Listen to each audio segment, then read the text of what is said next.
Welcome to Eventful Endeavors, secrets to crafting the perfect celebration.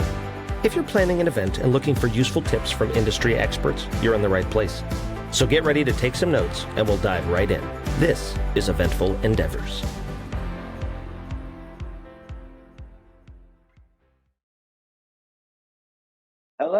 Hello, and welcome back to another episode of Eventful Endeavors. We are here today. We're going back to California. We're talking wedding planning. We have a wedding planner here.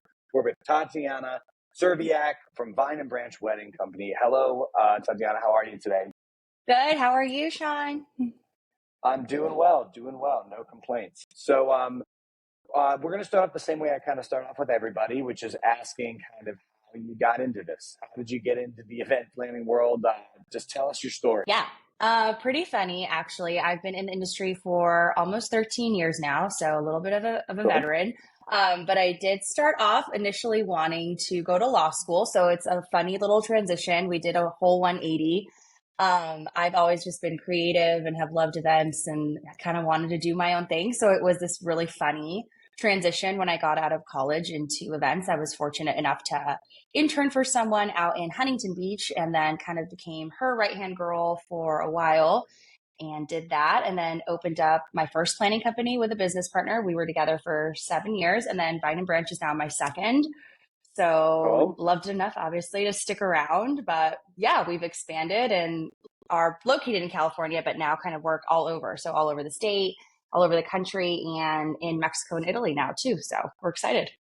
Oh, well, let's go there, because I've talked to a lot of wedding planners, but most of the time they say like, no, I stay local. I don't do destination stuff as much. Yeah, So I talk to me love about the destination thing. Well, yeah, I mean, you don't have to twist my arm to go to Italy, but talk to me about that. How did that come about? Like, what do you do over there? How many do you do? I mean, talk to me about the international wedding scene. Yeah, we just wrapped one up in Cabo in December. So we were there at a really cool Nice. resort, and our client, so random, we met her on Instagram a year ago, and she was debating between San Diego and Mexico, and it just financially made more sense to go to Mexico, and we made it like a whole trip for her guests, and so they loved it. Sure. And fun fact, I speak fluent Spanish, so like that was an easy kind of Wow. one. I know. So that was fun. But so easy. Everyone out there has been nothing but lovely and wonderful to work with. So if anyone's thinking of getting married in Cabo, like do it. And then Italy was just another random thing. The client actually lives in Maryland, and they were looking at something on the West Coast, potentially East Coast. How Italy came up, we don't know, but that's our second one out in the same kind of area of Ravello, so like near the Amalfi Coast. So we have experience there now too. I've been there just for leisure in the past, Sure. so it just was like an easy segue. It has been wonderful planning there too. It's obviously, has its own challenges, being like very different from the Right. US. But yeah, the vendors essentially work the same. Stuff is a little different because you're having to deal with not being able to just like drive in and out of places, and timing is very different, and the towns are tiny, and everything is a lot more laissez-faire, but it's been really, really fun. Yeah, I was going to ask, because I was curious. I was like, so do you, with vendors over there, like, do you have, well, now you've done it, so you probably have some people you use, and you already, like, as a wedding planner in California, I imagine you have a lot of vendors you work with all the time. Yeah. You use a lot. So if you're planning a wedding in Italy, is it not that way? Do you kind of have to go from scratch and like find your people, or talk to other planners that have maybe done weddings there? Yeah. How does that work? It's definitely like a 50-50, right? Because you're not obviously going to bring in everybody from the US. Like that would just be astronomical in travel costs. Sure. And another thing is I love sourcing vendors from that country or state or wherever. I mean, like obviously these people are wonderful. They're professional. They're incredible at what they do, and they live there. Like you might as well source out to folks in the area. So that's my goal first and foremost. Like, let me find someone who is there, right? Like can fit the vision and the vibe of what our client wants. Like, let's reach out to them first and foremost. I would say for vendors like hair and makeup, rentals, things like that, it's pretty much always going to be local to where we're, planning the wedding. Right. Photography, videography, planning, some of those can come from everywhere. But in Italy, like I would say like 75% is local. And then there's like some random things we're bringing in. For Mexico, almost everything was local. like I Right. said, there's so many incredible vendors out there. So we curate custom preferred vendors lists for every client. So we'll put together like a list of people who we think they'd love and we go from there. But yeah, definitely try to stay as local as we can. Gotcha. Yeah. Okay. We can get away from international weddings because I could talk about like travel and I know we can talk vacationing. about travel all day long. I'm 10 days out from going to Australia for 3 weeks and I could not be more Get excited. out! That's Yeah. so fun. Yeah, Congrats. Me and my wife are big travelers and she speaks Spanish too. So it always helps with that kind Look of at stuff. that. So let me ask that because I am curious, like, did you learn Spanish like yourself? Were you taught it from a young age? Do you have like Yeah. any kind of like, heritage that it came from or where does that, what was that? Did you study it? Yeah. No, I was born in Argentina and I moved here when I was Cool. 2. So Spanish was my first language, still speak it at home and yeah, grew up learning that. I was basically raised in California. I mean, 2 years Sure. old, we've gone back every now and then, but never moved back. But that's where that comes from. So yeah, I grew up speaking it and then just like retained it. And it's been fun because a lot of people don't know that. So it's just like a fun little tidbit, but that's where the Spanish comes in. What an awesome skill. I'm doing my Duolingo. It just takes forever. Duolingo's great. I've been doing it with Italian. Yeah. My wife speaks fluent Spanish. She's half Mexican and we try to talk sometimes in Spanish. It's just hard. It's so hard to learn it as an adult. So I wish I had that thing. But you're good though. At least you're trying. I am. I'm trying. We go to Mexico quite a bit, so I'll practice next time. Fun. But anyway, so let's talk just general weddings. So I always like to ask, what's your first piece of advice for newlywed couples? Like, what is your this is what I would recommend you do right away, or what you should never do, or whatever it might be. Biggest piece of advice right out the gate. Yeah, I think it's super hard for people to even know where to start, right? Like, obviously, weddings are obviously, it's a whole industry. Like, it's a whole new thing. For most people, I always joke, like, is this your first time getting married? Like, sometimes that joke is funny, sometimes it's not, but they're having to learn this whole new thing. And so it's like, where do you begin? And so my very first piece of advice, as like cheesy as it sounds, it's like, just like hang out and be engaged for a little bit. Like, I understand the pressure to like, gotta find a venue, gotta book vendors, gotta get on TikTok and Pinterest and and all of this, but it's so much noise at once. And it's like, you will never be engaged and have that moment back, right? It's like, once you get into planning, like that's what you're doing for a year plus. And so take a breath, like hang out and kind of just like start to dodge questions and let people know, like, we want to just be engaged for a little bit. And then obviously, first and foremost, you can't really move forward with anything until you find a place, right? A place and a date. And so I always tell couples, like, sit down with your partner, like make a list of your top 3, like the top 3 most important things to you for your wedding day, whether that's like food, music, like, alcohol, whether that's flour, whatever it is, like make a list of your top 3 and that'll kind of help guide your order of things, right? So after you have decided on venue and date, if you don't hire a planner and you're kind of going the DIY route, like know that those top 3 things are what you want to book first. Obviously, like book a planner so they can guide you through this process and tell you what to book, when to book, and who, if you want to get that stress off your shoulders. But yeah, enjoy the engagement season for a little bit. And then look at what's most important to you, not necessarily what's online or like what's on TikTok. Like really, like make a list of the stuff that you want to remember on that day. And most of the time, I would say people's top 3 are like food, alcohol, music, and some sort of like design that's really personal to them. So focus on those guys. Right. Yeah. And that's funny. I've heard a lot of other people say that same thing recently, where it's like, just enjoy it. It is something we underestimate. I know it's hard. Yeah. You get excited. You're like, I want to know where I'm going to get married. I want to do it. And and everyone starts asking like, well, like, when is it? What's happening? And it's like, there is a pressure, right? Especially with venues and things getting booked out so quickly, but just kind of like, just enjoy for a little bit. Sure.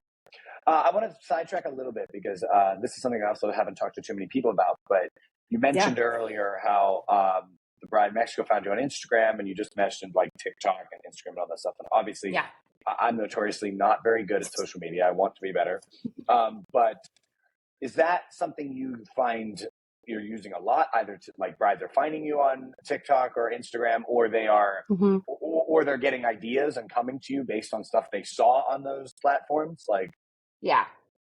Yeah, yeah, a little bit of both. I'm not on TikTok either. I'm like still that sure. like geriatric millennial that's like, Me no, neither. Yeah. like I gotta holding make a straws. movie. I'm like, I don't I gotta know. make a I full don't movie. know.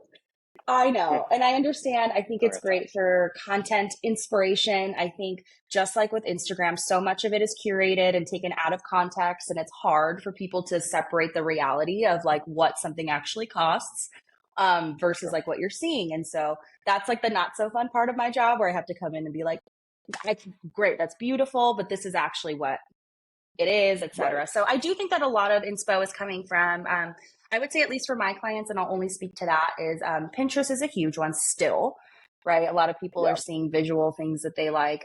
TikTok is huge. I would say for like some of our younger couples, it's still like a big source of inspiration. They see a lot of like fun little things they can incorporate into their day. More so than like decor and things like that. So like I think TikTok and anything like video related, yeah, is definitely good for like, oh, I didn't think of like doing that dance, or like I didn't think of incorporating XYZ into like a toast. Right. Design, I would say a lot of it is Instagram, a lot of it is Pinterest. But we do get, it's interesting that you mentioned that too, because now that I think about it, we do get so many clients from our Instagram, on top of like just venue referrals and things like that. A lot of it is still like that visual platform. So speaking of that kind of stuff, like things you've seen, like talk to me about, like, so you've been doing this for a while. Like talk to me about some trends you've seen, like things that used to happen a lot and now don't happen a Yeah. lot, or maybe used to never happen and now happen all the time. Like anything you can think of that you're noticing a lot more of or less of. Yeah, I definitely resonate with that because when I first started, I would say like it was a no-brainer that bouquet tosses, garter tosses, like huge grand entrance songs, all of that was like of course like we're doing that. That wasn't even a question. And as the years have gone on, I would definitely say that like a bouquet toss, a garter toss, they've all dropped off of our timelines. Like people are shying away from Yeah. that. Cake cutting has become a lot more of a small thing, right? I think in eons Right. past, like the cake was such a huge deal. Couples are realizing like we actually hate cake, like, and we don't want to do this. Let's do something different. Let's like have an alternative dessert or not do something at all, or do like shots and donuts. I don't know. I mean, it's become a lot more personal. And I think a lot of couples nowadays are realizing like they don't have to subscribe to like the weddings of old of like, well, we have to do XYZ or we have to do a dance in this order or do this or do that. They're realizing like we want to be a lot more personal on our big day, and either incorporate that or not. But we are seeing a lot of those like those little events kind of get taken out. Yeah, seeing a lot more of just like personal details be brought into whether that's, you know, the menu, like maybe it's the couple's favorite cuisine that they're choosing instead of just like chicken and fish. They're bringing in like Thai, or they're bringing in Sure. like a Mexican, you know, handmade tortilla buffet, whatever. It's like that's getting a lot more Yeah. personal. Music is getting a ton more personal. Playlists are more curated, right? It's more of like an experiential thing. Like you have Yeah. pianos or you've got like musicians. It's just a lot more of an experience, I think, for guests. So we're seeing a lot more of that. Out with the old, in with the personal. I love it. I think weddings are getting more fun. I'm like looking forward to Yeah. going to them. I used to sometimes be like, oh, I got 8 weddings this year I got to go to. Like plans Yeah. is one thing, but when my friends get married, I'm like, man, I got a lot of weddings. Now I'm like, oh, this is gonna be fun. Yeah. You know. Yeah. So speaking of things like that, you know, new things people are doing. What's the most unique thing you've ever seen at a wedding? First thing that pops to your mind, like something really cool. I mean, for the most part, like it's still pretty traditional, but I have definitely had people, I had a wedding in the past where guests thought they were showing up to just like a fancy like dinner party, and it turned out to be like a whole wedding. And it was like Nice. everything was backwards. It was like they started with cake, we like started with dancing, ended with drinks. Like it was just like so all over, but in the best way possible. So everyone shows up to this like restaurant, and all of a sudden we like pull back the curtains, the wedding. So that was a really just like fun surprise. We've seen couples do like really cool interactive dinner experiences to where it's not just like servers coming and like dropping food off, it's like food stations, or there's like a flaming something, or there's, like somebody carving something and walking around. So that's become like something that guests remember. I would say, yeah, a lot of the unique things have to do with like the order of stuff, because everyone's expecting kind of what you mentioned, right? Like you have cocktail hour, then you've got like toasts, then you have your salad, then you have whatever. So when we switch that around, it's been really fun. Yeah, that's interesting. I've never seen something like that before, but Just throws everybody off. Yeah, surprise. Now my favorite question is the opposite of that. What's the cringiest thing you've ever seen? What's the thing? No names. God. No names. I just want to know. One that always comes to mind. Yeah, one that always comes to mind. There's two. When there was a grand entrance at a wedding, and this actually personally happened to me too when I was a maid of honor at a wedding. So it's like seared into my memory. The bride had no idea that the DJ at that time was going to do like a roast of the bridal party walking in, instead of like just announcing the bridal party. It was like, here's John and, Rebecca and XYZ about them, but it wasn't funny. It was like really out of pocket, just out of pocket. Bride had no clue. Bridal party had no clue. None of the guests laughed. And I just remember standing in the corner like, this can't be like, this isn't happening. Like, and everyone's just walking out, not knowing what to do. So please don't do that. Like PSA to people. Like nobody wants to be roasted on your wedding day. So cringy. So cringy. Did the groom? No one knew. It was like they had asked the DJ to like, or the DJ had asked them to like give them some fun facts about each person, and they just kind of like went wild with it. So that was that.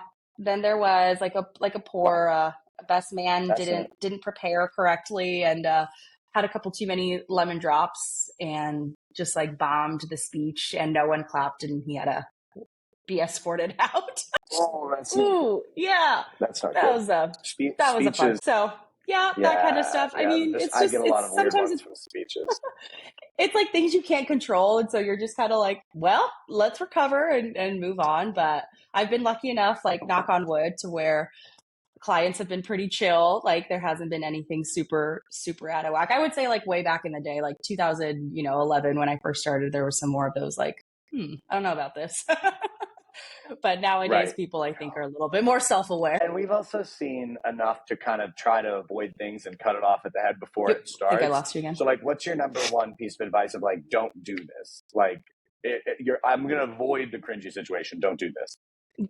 Yeah. I think if there's any sort of gut feeling of like, should I, it's probably going to be a no, right? Like if it's putting somebody on blast or putting somebody on the spot, or like having somebody like have to like pull something out of thin air, like don't do it. Like just we would try to avoid any like unforeseens, right, the day of. And so by leaving a lot of stuff up to chance, you're just kind of like, you're playing with fire there, right? Like, oh no, that's fine. Like my dad, I don't have to tell him he's giving a speech. We'll just like, well, he can just wing it, or like, we'll wing this, whatever. We'll just, no, like, don't do that.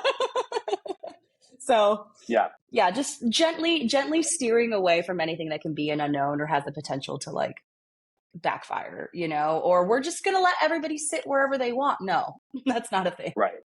And please plan your speeches. Like, that's my biggest thing. If somebody has to MC that, like, don't do it. I was just going to say, you probably are like, oh God. Yeah, I was saying I had a 25-minute Father of the Bride speech once. You're kidding. No. 25 minutes. I clocked it after a while. I was like, I need to know what time it is because this is insane. But it's like, and you can't cut that off, So it's like, well, put the salads back. Yeah, exactly. I actually went into the kitchen. I was like, let's get the food out because they were going to wait. And I was like, no, these people are going to throw them. Yeah. There's going to be a mutiny in here. Anyway, so yeah. So let's go back to you. So let's talk a little bit more about your company and what you do, like what sets you guys apart. Like, tell us a little bit more about that. Like, what makes you guys unique? Why do people go for you?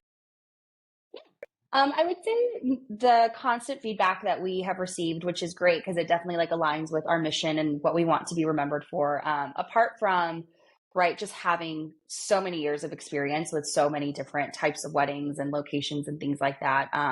We really, really try to be as intentional in our design above a lot of other things. And so I always like to say anybody can kind of put on a pretty wedding. Like that's not that difficult. But what is really going to be remembered is what made that wedding so special, not just to the couple, but to your guest experience. And so we really take the time to get to know our clients behind the scenes. So what they love, like the things that they love doing, or what's important to them, or what their dog's name is, what drink they order when they go out, their favorite colors, like little things like that. We have a whole quiz, like questionnaire that we have clients fill out that really like has us kind of take a peek inside their lives. And we like to bring those really small details that they might think are just like minute or insignificant into the entire wedding day design. And so from the moment that somebody walks into their ceremony till like the last song and the last drink, like there's something that's so uniquely that couple reflected in every little thing. And so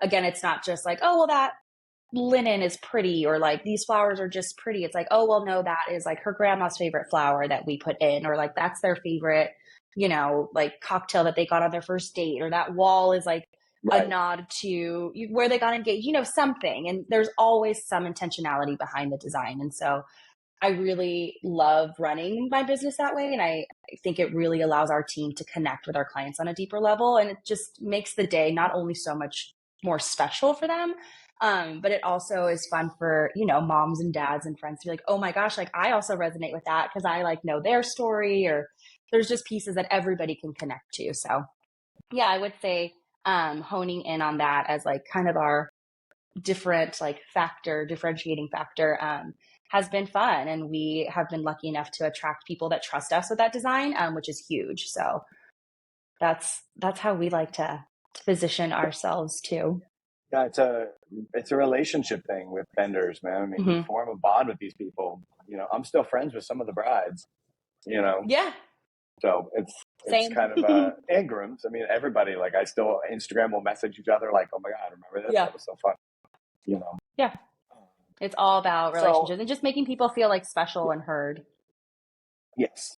Are you mostly just doing like full planning? Do you do like any like smaller options? Do you do small weddings, big weddings? Like tell me a little bit more about like just logistically your specialty.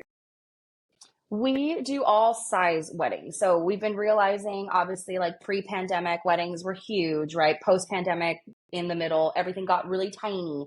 Or like during pandemic, post-pandemic, they blew up again. Now we're seeing them come back down. So there's always a fluctuation with number. We do it all. So from 10 people, 20 people, 40 people weddings to 200, that will run the gamut. We have no problem kind of managing that. And it runs the same. Essentially, it's not necessarily that a higher guest count is more work. It's just run a little differently. But in terms of planning, yes, we pretty much do full service. And then if the client is like, no, I can handle like budget or things like that, they don't need us like physically putting in orders for them or mailing out invites or more of that hand holding. Then we'll do just the full logistical planning and then custom design, but not the full service. So those are kind of the two camps that people fall into. Like I can do some of it, but need guidance on everything else, or please like take this and let me be the like, yes, no, kind of decision maker, right, on stuff. How many do you tackle a year? Are you doing weddings pretty much every weekend, or is it sporadic? No, do you limit yourself because you don't want to go crazy? Yeah, we like to keep it boutique. I think I found the sweet spot, right, where it's like enough to successfully run a business, but not be like so overwhelmed that you aren't performing well. And I also would never want clients to feel like we're so bogged down with other weddings that we're not giving them like that attention that, they deserve. And so we cap at around 20 to 25, just depending on the year, and depending on the scope. So obviously years that we've had like more full service plannings, we take less just because it's a lot more involved.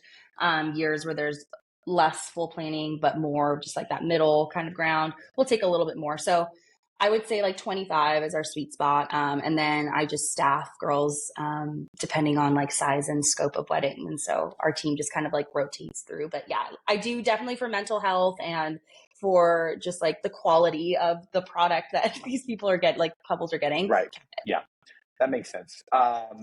So let me, before we wrap everything up, is there Yeah. anything else you kind of want to mention? Anything else? Any other pieces of advice? Anything that like you just want to, kind of put out there? Yeah, I think end of the day, like trends are fun and we all, whether it's wedding or not, right? We all are like subject to following and liking and not liking and being exposed to like what's the trend for 2024, what's the ins, like what's the outs. And while that is fun and some of it does ring true, I think lately what I have been telling couples and brides and grooms feeling very overwhelmed with the planning process is like, end of day, it's not about the ins, it's not about the outs. Like it is about the two of you. The most important thing is you're getting married. Like that's it. Everything Yes. else is extra, right? And so if something is on an out list that you love, like screw the list. Like this is about the two of you. And it's not about incorporating things that like an Instagram account says you should do. It's personal. It's, what you want reflected. It's what you want to remember. It's something classic and timeless. Like do you.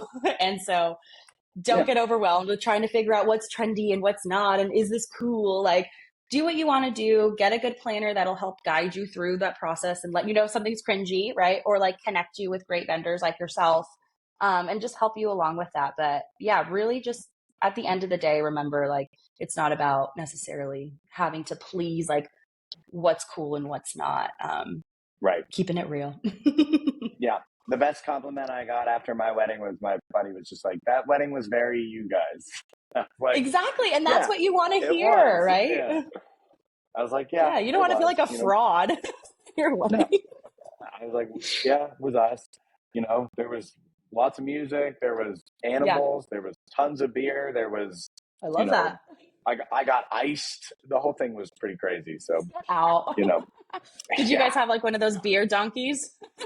We did. We had the beer burro. No, you didn't. I never knew I wanted something so badly until I had that. So you said animals, and that's where my brain went. But yeah, listen, Tatiana, thank you for doing this.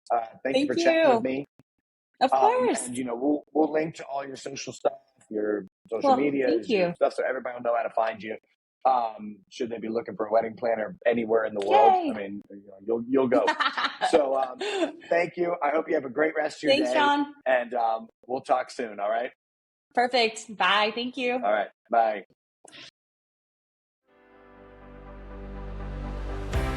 Thanks for listening to another episode of Eventful Endeavors, Secrets to Crafting the Perfect Celebration. We hope to have left you with some actionable ideas for your own event. If you like the show, please subscribe and definitely leave us a review. We read every comment. So until next time, happy planning and see you soon on Eventful Endeavors.